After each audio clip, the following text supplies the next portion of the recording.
분명히 이길 줄 알았던 싸움에서 번번이 질 때 사람들은 멈춰야 하는데 이 멈추지를 못하고 계속 나가게 됩니다. 3개월째 이어지는 우크라이나 전쟁이 요즘 교착 상태에 이르렀다라는 뉴스를 자주 듣곤 합니다. 누가 보아도 러시아의 단기간 압승을 예상했지만 의외로 우크라이나 국민들의 단합된 저항의 모습이 전 세계인들에게 감동과 응원을 이끌어내고 있지 않습니까?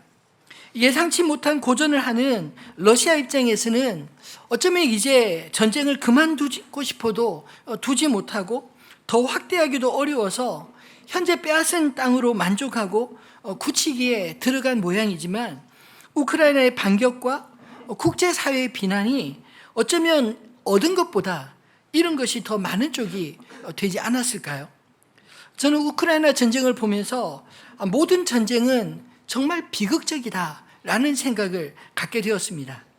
어떤 명분과 이익을 위해 싸우든 이 모든 싸움에는 예상치 못한 대가 지불이 필요로 하고 또 분명한 것은 어떤 싸움이든 반드시 피해자가 발생하기 때문입니다. 오늘 우리가 읽은 이 본문의 말씀도 전쟁에 대한 이야기입니다. 근데 사실 참 어려운 말씀입니다. 왜냐하면 이 형제들 간에 피비린 나는 전쟁을 시작하기 전에 이스라엘 백성들이 베델에서 하나님 앞에 물었고 하나님이 대답하심으로부터 오늘 이야기가 시작되고 있기 때문입니다. 형식은 하나님께 묻는 기도의 모양이지만 사실 자신이 원하는 답을 듣고자 기도라는 형식을 빌린 것뿐 아닐까요? 그런 의미에서 사실 우리는 원하는 답을 정답이라는 생각보다 정답이 아닐 수도 있다는 사실을 인정해야 하지 않을까요? 이 사실을 인정하지 않으면 우리는 종종 하나님의 뜻을 자기의 뜻과 혼동할 때가 참 많이 있기 때문입니다.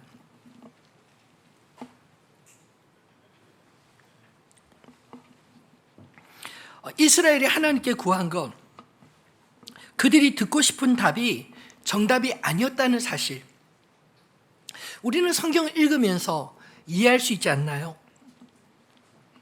오늘 성경은 그들에게 왕이 없으므로 각기 자기 소견에 오른 대로 행하였다는 사사기의 결론 말씀처럼 오늘 우리가 읽은 이 말씀 역시 정답이라기보다는 어떤 의미에서 자기 소견에 오른 대로 행한 이스라엘의 역사의 한 기록일 뿐입니다. 우리에게 하나님의 말씀을 기록으로 남겨주신 것은 이 말씀을 통해서 하나님의 뜻과 우리의 뜻을 분별하라, 그런 의도로 주시지 않았을까요? 내 뜻을 하나님의 뜻으로 우기고 싶은 마음이 우리 마음 깊숙한 곳에 자리 잡고 있지 않습니까? 저 같은 목회자에게도 내 뜻을 교묘하게 하나님의 뜻으로 포장하고 싶은 그런 유혹을 받을 때가 많습니다. 그래서 함께 검증하고 우리의 동기를 함께 살피라고 오늘 성경을 하나님께서 우리에게 동일하게 읽도록 그렇게 허락하신 것이 아닐까요? 정의롭게 시작한 전쟁이라도 사실 전쟁 그 자체는 결코 정의롭지 않습니다. 오늘 본문의 이스라엘 형제 지파들 간의 전쟁 역시 이스라엘 역사상 가장 끔찍한 상처를 남긴 전쟁으로 기록되어 있습니다. 처음에는 우리가 전에 살펴본 것처럼 한 레위인이 자신의 첩을 잃은 것을 복수하기 위해서 첩을 12토막 내어 12지파에 보내고 백성들의 마음을 흥분시켰습니다. 그리고 그 사실을 들은 이스라엘 백성들이 정의를 세우고자 그렇게 모였지만 한 번 시작된 전쟁은 어느 한쪽이 완전히 끝을 볼 때까지 끝나지 않는다는 것, 이것을 오늘 성경이 우리에게 말하고 있는 것이 아닐까요? 왜냐하면 전쟁하기 전에는 어떤 명분을 가지고 시작하지만 결국은 사람들은 자기의 복수심이 채워질 때까지 우리의 욕망은 포기를 모르기 때문입니다. 그런 의미에서 그 어떤 전쟁이든 그 과정은 비열한 진흙탕 싸움밖에 될 수 없는 것입니다. 정의를 가장한 복수심은 눈에는 눈, 이에는 이로 결코 만족하지 못합니다. 오늘 본문에도 이스라엘 12지파가 두 번씩이나 전쟁에 패하는 동안 40만 명의 병력 중에 4만 명, 10분의 1의 병력을 잃게 되자 이스라엘은 정의보다 막내 베냐민 지파를 향한 복수심이 더 커져갔습니다. 그리고 베냐민은 두 번의 전쟁의 승리로 교만이 더 높아져 갔습니다. 하나님의 뜻을 묻고 있지만 결코 전쟁을 멈출 의지가 없었던 이스라엘은 마침내 세 번째 승리하게 되었을 때 이성을 잃어버리고 베냐민의 모든 것을 다 파괴하고 말았습니다. 어린 아기로부터 싸울 힘도 능력도 없는 노인들까지 남녀노소를 구분을 짓지 않고 다 파괴하고 죽이고 간신히 살아남아 버티고 있는 600명의 군사만 남았을 뿐입니다. 여러분, 한 사람의 복수심으로부터 시작된 전쟁의 결과가 너무나 참혹스럽지 않습니까? 이처럼 분쟁의 예상치 못한 결과는 바로 재난인 것입니다. 사사기 이런 참혹한 이야기 속에 우리들의 죄성을 들여다보고 겸손하게 내 뜻이 아니라 주님의 뜻에 순종할 수 있을 때 형제들 간에 이런 피비린내 나는 싸움을 피할 수 있지 않을까요?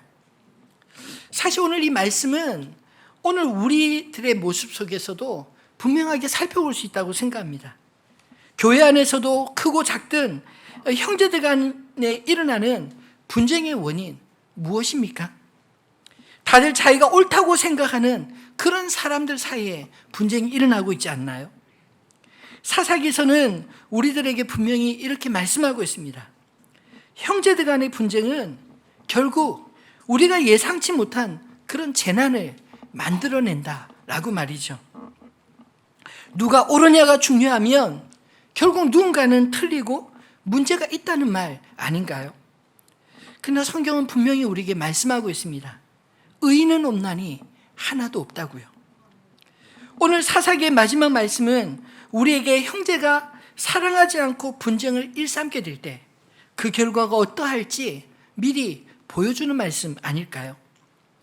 근데 이 전쟁에서 이스라엘 백성들은 베델에 모여 하나님께 기도하고 전쟁을 시작했다는 것이 우리를 의아하게 만듭니다. 그들은 무엇을 구했습니까? 우리 중에 누가 먼저 올라가서 베냐민 자손과 싸우리까?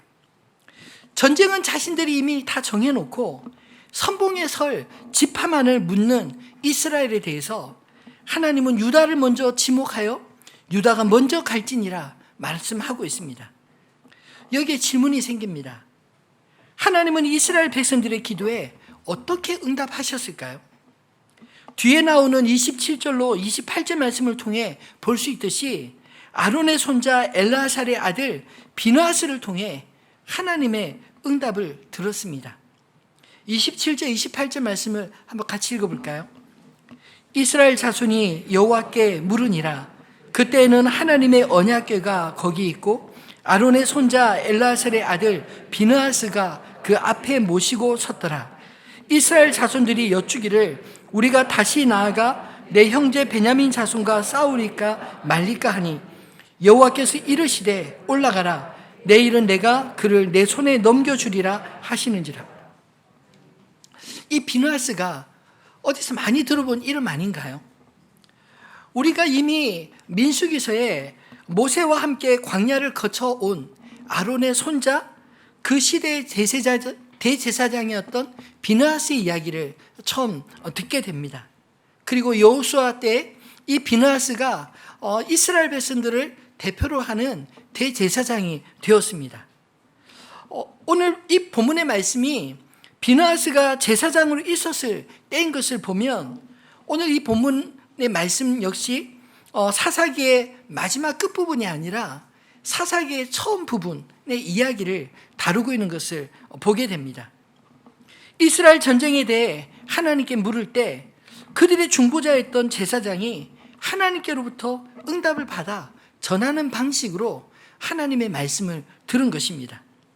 그럼 그 응답이 잘못되었을까요?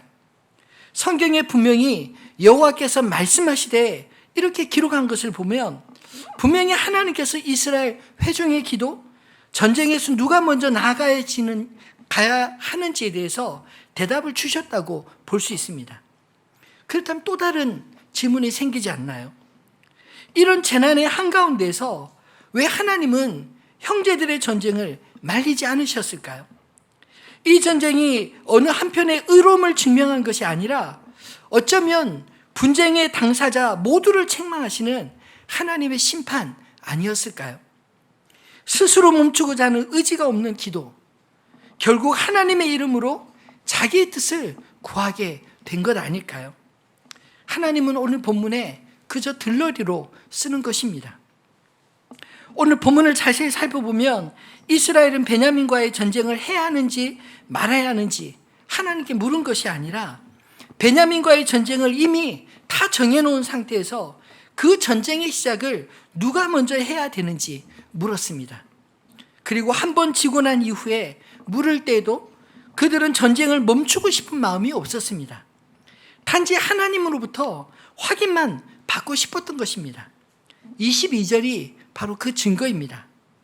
이스라엘 사람들이 스스로 용기를 내어 첫날 전열을 갖추었던 곳에서 다시 전열을 갖추니라. 이미 패해서 22,000명이 죽었지만 그러나 멈추지 않고 다시 싸울 의지를 가지고 묻습니다. 그리고 23절에 이스라엘 자손이 올라가 여호와 앞에서 저물도로 울며 여호와께 여쭈어 이르되 내가 다시 나아가서 내 형제 베냐민 자손과 싸우리까 하니 여호와께서 말씀하시되 올라가서 치라 하시니라. 우리도 이렇게 기도할 때가 많이 있지 않나요? 답은 다 정해놓고 그 다음에 할까요 말까요? 하라는 말씀을 듣고 싶어서 계속 그렇게 구하는 것입니다. 오늘 이스라엘 백성들의 기도가 이런 기도였습니다. 이스라엘이 베냐민과 싸우고자 할 때 하나님이 그들을 말리지 않으신 이유는 그것 자체가 하나님의 심판 아니었을까요? 하나님의 약속을 받아 가나안을 정복하라고 하신 그 명령은 이미 흐지부지 되어 있는데 정작 형제의 허물을 들을 때는 득달같이 달려와 심판하려고 하는 이스라엘 향한 하나님의 책망 아닐까요? 그들은 자신들이 형제를 심판할 수 있다 생각했지만 사실은 그들의 악함을 향한 하나님의 심판이었습니다. 이스라엘이 먼저 두 번의 전쟁을 통해 10분의 1의 병력이 잃었습니다. 이것은 그들이 베냐민을 심판하려고 하는 만큼 먼저 그들이 자기 자신을 잃게 하신 것입니다. 그들은 하나님께 묻는다고 했지만 사실상 하나님께 자신들이 만든 문제지를 펼쳐놓고 그저 사인하라고 요구하고 있지 않나요? 그 결과 전쟁에 나가라 하셨지만 정작 하나님 자신은 그 전쟁에 함께하지 않으셨습니다. 이전에 가나안 정복 전쟁과 비교해 보면 전혀 다른 양상입니다. 사람들이 다툴 때도 그와 같지 않나요? 특히나 하나님의 백성들끼리, 성도들끼리 다투면 하나님은 누구 편을 들어야 할까요? 기도를 많이 하는 편을 들으셔야 할까요? 아니면 사람들이 많이 모인 쪽에 편을 하나님이 들으셔야 합니까? 우리가 정한 룰에 하나님을 가둘 때의 모습이 오늘 이 비극적인 전쟁의 모습과 다를 바 없지 않습니까? 하나님이 말리지 않으시는 것은 그들이 싸우기를 포기하지 않았기 때문입니다. 그들의 불의함에 대한 하나님의 심판이기도 하신 것입니다. 그런 의미에서 형제들 간의 다툼에서 결과적으로 보면 하나님은 어느 한쪽의 편을 들어주시기보다 모두를 심판하셨습니다. 처음에는 베냐민을 통해 누구와 싸워야 하는지 잊어버린 채 형제를 정죄하려고 했던 이 형제 지파들을 심판하시고 그 다음으로는 끝까지 자신들의 잘못을 깨닫지 못하고 돌이키지 않는 교만한 베냐민 지파를 심판하셨습니다. 우리가 마땅히 싸워야 할 죄와의 싸움은 포기한 채 결코 싸워서는 안 되는 형제들과는 모든 것을 다 걸고 싸우는 이 비극적인 전쟁에서 여러분 승자가 누구입니까? 승자는 없습니다. 교회는 세상의 죄악으로부터 자신을 정결케 하고 세상 가운데서 하나님의 선하시고 온전하신 뜻을 드러내야 되는 존재들인 것을 기억하시기 바랍니다. 로마서 12장 2절 말씀 같이 읽어볼까요? 너희는 이 세대를 본받지 말고 오직 마음을 새롭게 함으로 변화를 받아 하나님의 선하시고 기뻐하시고 온전하신 뜻이 무엇인지 분별하도록 하라. 여러분, 이 말씀처럼 자신을 세상으로부터 구별하는 것, 그것이 바로 우리가 싸워야 될 이 영적 전쟁이 아닌가요? 근데 우리 안에 이 거룩과 사랑의 목적은 잊어버린 채 하나님의 뜻을 가장하여 자기 감정에 치우치게 되면 결국은 오늘 사사기의 역사는 우리들 안에서도 얼마든지 재현될 수 있는 것입니다. 성경은 고상한 이야기를 기록하고 있는 것이 아니라 우리 내면의 문제들을 숨김없이 드러내놓고 말씀하고 있습니다. 진짜 하나님의 뜻을 이루고 싶은 것인지, 아니면 하나님의 뜻을 포장해서 자기 뜻을 고집하고 있는지, 형제의 싸움에 하나님은 누구의 편을 들어주셔야 합니까? 어느 누구도 승자 없는 전쟁의 끝을 성경은 우리에게 적나라하게 펼쳐 보여주고 있습니다. 모두가 죄인인 것과 그 죄악의 결과가 바로 재난인데 그래도 싸우겠느냐? 이 말씀이 우리에게 묻고 있지 않나요? 원수가 형제요 이웃인데 그래도 싸우겠느냐? 또 묻지 않습니까? 예수님은 마태복음 5장 43절로 48절에 원수들조차 사실은 우리의 이웃이요 형제임을 기억하고 원수를 위해 기도하라, 그렇게 말씀하고 있습니다. 마태복음 5장 43절로 48절 한번 같이 읽어볼까요? 또 내 이웃을 사랑하고 내 원수를 미워하라 하였다는 것을 너희가 들었으나 나는 너에게 이르노니 너희 원수를 사랑하며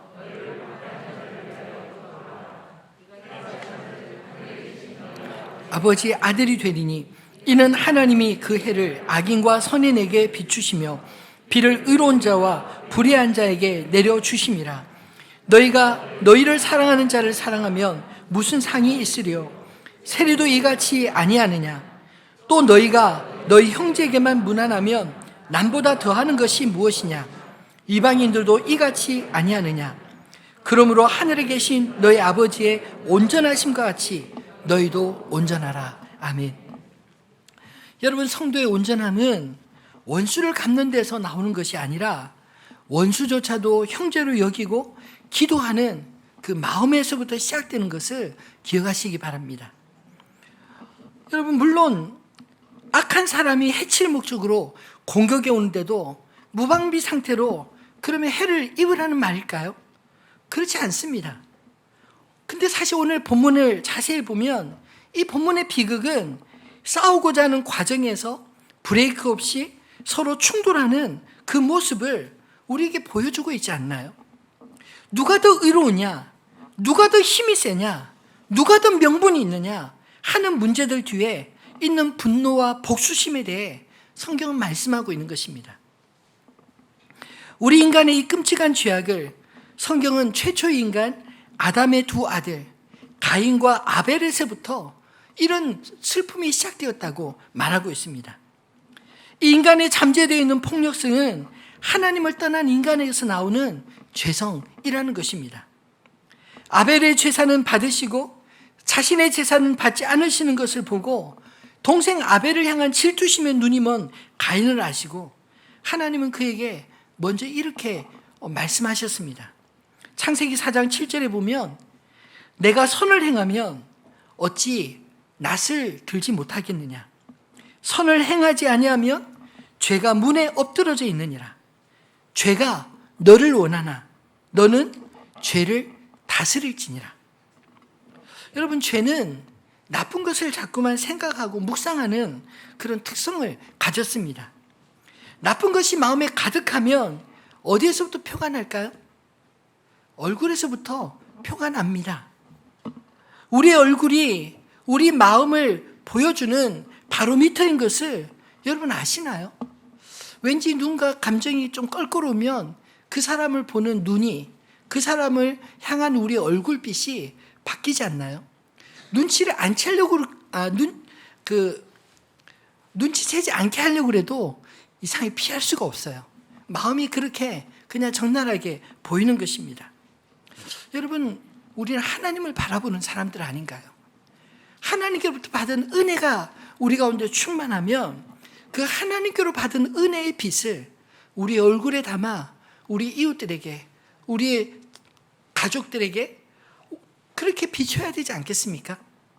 우리 옆에 분들과 그런 의미에서 한번 인사 나눠볼까요? 당신의 얼굴을 뵈니 주님 뵈는 것 같습니다. 네. 정말 그랬으면 좋겠습니다. 우리 집사님들 뵈니 정말 주님 보는 것 같습니다. 이런 마음이 들어야 마땅하지 않나요? 여러분, 스스로 멈출 수 없는 폭력으로부터 하나님은 어떻게 하셨을까요? 오늘 사사기의 끝은 인간이 스스로 멈추지 못하는 폭력성을 보여주고 있지만, 그러나 저는 참 감사한 게 성경이 이 사사기 20장으로 끝나지 않았다는 것, 이것이 너무나 감사합니다. 하나님은 우리 인간의 참혹한 내면의 죄악의 끝에 우리가 바라볼 수 있는 십자가를 세워주셨습니다. 우리의 죄가 불쑥불쑥 올라올 때 십자가에 달리신 예수 그리스도를 바라보시기를 바랍니다. 끝없는 죄로 얼룩진 복수의 굴레 어떻게 끊을 수 있고 단절할 수 있겠습니까? 여러분, 우리의 죄를 대신 짊어지신 그 그리스도 십자가를 바라볼 때 우리 마음의 분노를 이길 수 있지 않나요? 사실 십자가의 이야기는 우리의 죄를 덮으시는 하나님의 사랑의 이야기입니다. 마땅히 우리가 정죄받을 수밖에 없는 1만 달란트 빚진 자인데 왕이 그 빚을 받지 않기로 탕감해 준 것과 같은 말씀인 것입니다. 그렇다면 우리는 우리 형제의 베트나리온 빚에 대해 어떤 반응을 보여야 할까요? 마땅한 것은 우리가 받은 은혜가 너무 크니 그 큰 만큼 또 베풀 수 있는 여유, 기다릴 수 있는 마음 있어야 하지 않나요? 여러분, 우리의 의지로는 내가 미워하는 원수를 위해 사실 기도하기 참 쉽지 않습니다. 그런데 여러분, 예수님을 깊이 묵상해 보십시오. 아무 죄 없이 죽음을 당하면서 자신을 죽이는 자들을 위해 예수님은 십자가 위에서조차 이렇게 기도하셨습니다. 아버지, 저들을 사하여 주옵소서. 자기들이 하는 것을 알지 못함이니이다. 여러분, 사람들은 자신이 무슨 짓을 하는지 알지 못한 채 정의를 논하고 원수를 향해 복수는 정당하다, 이렇게 말을 합니다. 그런데 예수님은 오히려 그런 원수들을 위해 기도하라고 말씀하셨습니다. 그렇게 원수를 위해 기도해서 그 기도가 이루어지면 원수인 줄 알았던 내 형제를 얻게 되는 것이고, 원수짓하는 형제가 끝내 기도해도 돌이키지 않으면 그것을 하나님께서 친히 갚으시겠다. 너는 가만히 있어라. 내가 갚으마. 그렇게 말씀하고 있습니다. 여러분, 우리는 하나님 믿는 자들 아닌가요? 우리의 감정과 의지를 믿지 마시고 제발 하나님 믿으시고 주님 말씀하시는 대로 사시기를 주님의 이름으로 축원합니다. 참 사람들은 이상합니다. 상처를 준 적 없는데 상처 받았다고 하고요. 분명히 상처를 주고서도 내가 언제 상처 줬냐고 그렇게 말하는 두 종류의 사람이 있습니다. 여러분, 제발 내가 준 적 없는데도 상처 받았다고 하는 사람이 있으면 그런 사람들에 대해서 따지지 마시고 그냥 그럴 수도 있겠구나, 이렇게 생각하시면 어떨까요? 왜냐하면 사실 우리는 의도하지 않아도 우리의 눈빛만으로도 그냥 지나가는 말 한마디를 통해서도 누군가에게 상처를 얼마든지 줄 수 있지 않나요? 여러분도 그런 상처 많이 받지 않았습니까? 그런 누군가 나에게 상처 받았다고 하면 그 자초지종 따지고 내가 언제 상처를 줬냐 이렇게 할 게 아니라 그냥 일단 들어주십시오. 아우, 상처를 받았다니 난 잘 기억은 안 나지만 정말 죄송합니다. 왜냐하면 내가 의도하지 않아도 얼마든지 그럴 수 있는 존재인 걸 아니까 죄송합니다 라고 먼저 이야기를 하십시오. 그리고 난 다음에 내가 어떤 걸 고쳐야 되는지 좀 잘 이야기해 달라고 그렇게 잘 들어주십시오. 그리고 좀 내 마음에 맞지 않는다 할지라도 상처 받았다니까 그를 위해서 기도하는 마음으로 내가 그 앞으로 조심하겠다고 당신이 그 상처될 만한 말이나 행동을 하지 않도록 내가 조심하겠습니다. 이러면 어떻게 싸움이 됩니까? 저는 이 싸움은 항상 같은 사람들끼리 싸우는 것 같아요. 박수가 마주쳐야 소리 나지 마주치지 않으면 소리 안 납니다. 이 싸우려고 작정하니까 싸우는 거예요. 오늘 본문에도 보면 이스라엘 12지파가 싸우려고 작정하고 모여서 싸움질을 하는 게 아닙니까? 그리고 상처 주고서도 내가 언제 상처 주었냐 하는 사람이 있어도 여러분 다투지 마십시오. 왜냐하면 우리는 이미 주 보혈 아래서 죄사함을 받은 사람들입니다. 이미 그리스도께서 우리의 죄를 사해 주셨는데 누가 나를 정죄한다고 그 말에 우리가 넘어지고 쓰러지고 괴로워하고 그리고 스스로 자책하고 그럴 필요가 있나요? 그럴 필요 없습니다. 왜냐하면 우리는 사람의 말이 휘둘리는 인생이 아니라 하나님의 말씀이 우리의 인생을 지배하고 다스리는 줄 믿기 때문입니다. 사랑하는 성도 여러분, 사람의 말, 참 가벼운 말은 가볍게 들으십시오. 가벼운 말 너무 깊이 생각하고 묵상하지 마시고 가볍게 듣고 좀 깊이 있는 말은 잘 듣고 마음에 새기되 그것이 하나님 앞에 내가 소화를 하지 못할 것이면 하나님 앞에 가지고 나가서 기도하시면 좋겠습니다. 다윗의 시편이 그렇게 한 절 한 절 기록된 게 아닌가요? 바라기는 사람의 말에 이리저리 휘둘리는 인생이 아니라 하나님의 말씀의 능력 아래 살아가는 저 여러분 되기를 소망합니다. 그렇게 살아가는 우리가 바로 하나님의 자녀요, 하나님의 거룩한 백성들이요, 이 땅의 제사장으로 이 땅을 치유하는 진정한 치유자로 거듭나지 않겠습니까? 그런 이 땅의 치유자가 되는 저와 여러분 되시기를 주님의 이름으로 축원합니다.